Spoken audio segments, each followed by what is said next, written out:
આણંદ સહિત રાજ્યની 4 કૃષિ યુનિવર્સિટીના કુલપતિ દ્વારા નાણાં ઉછેરવા મામલે આણંદ કૃષિ યુનિવર્સિટીના કુલપતિ દ્વારા 1.74 કરોડ કુલ સચિવ સાથે મેળાપીપણામાં ઉછેર્યાના આક્ષેપ. જાગૃત નાગરિક દ્વારા કૃષિ અધિક સચિવ દ્વારા ફોજદારી કાર્યવાહી કરવા રજૂઆત કરવામાં આવી. આણંદ કૃષિ યુનિવર્સિટી સહિત રાજ્યની 4 કૃષિ યુનિવર્સિટીના કુલપતિ દ્વારા પોતાને મળવાપાત્ર ન હોવા છતાં ₹2 કરોડ 20 લાખ ઉછેરતા મામલો કૃષિ અધિક સચિવ સુધી પહોંચ્યો હતો, જેના પગલે રાજ્ય કૃષિ વિભાગ દ્વારા કૃષિ યુનિવર્સિટીના હિસાબનીશને નાણાં વસૂલવા સૂચના આપવામાં આવી હતી, જેને યેન કેન પ્રકારે ટલ્લે ચડાવતા આંકલાવના નાગરિક દ્વારા કુલપતિ તથા કુલ સચિવના વિરુદ્ધ ફોજદારી કાર્યવાહી કરવાની અધિક કૃષિ સચિવને લેખિત રજૂઆત કરતા સ્થાનિક કૃષિ યુનિવર્સિટી ખાતે મુદ્દો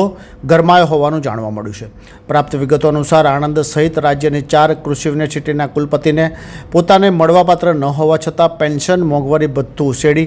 ₹2 કરોડ 20 લાખની ગોબાચારી કરવામાં આવી હોવાનો મામલો પ્રકાશમાં આવતા આ મુદ્દે અગાઉ રાજ્ય મુખ્યમંત્રી સહિત વિભાગના વડા સુધી લેખિત રજૂઆત કરાતા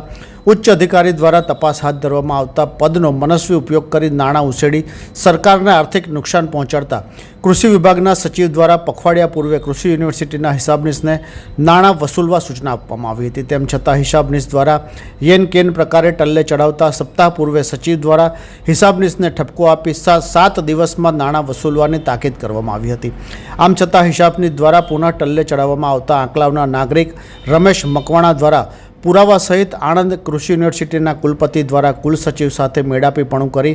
₹1.74 કરોડની ગોબાચારી કરી હોય કૃષિ વિભાગના અધિક સચિવને કુલપતિ તથા કુલ સચિવ વિરુદ્ધ ફોજદારી કાર્યવાહી કરવાની લેખિત માંગ કરવામાં આવતા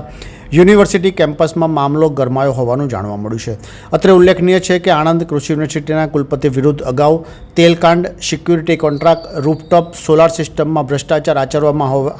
આવ્યો હોવાના આક્ષેપો થયા હતા, જેની તપાસ હજુ ઉચ્ચ વિભાગ દ્વારા કરવામાં આવી હોવાનું જાણવા મળ્યું છે.